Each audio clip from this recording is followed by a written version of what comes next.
Hi there. Welcome to my English pages. I'd like to share with you the English alphabet. There are 26 letters in the English alphabet. 5 are vowels. 21 are consonants. We have capital and lowercase letters. For example, A is a capital letter. However, this one is a lowercase letter. A,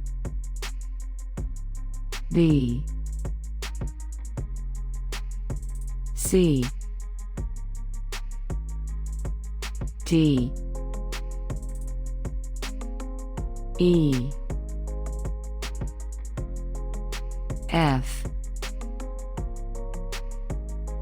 G, H,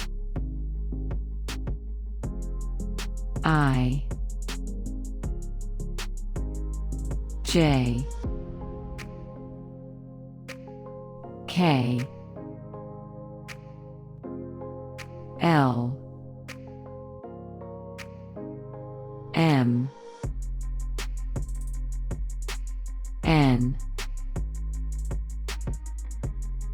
O, P, Q,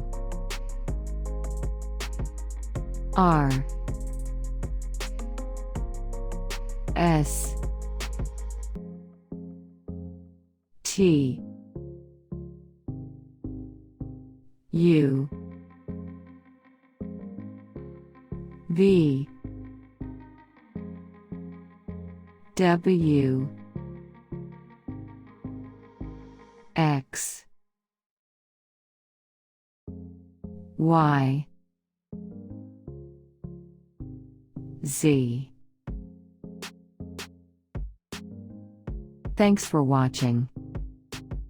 Goodbye.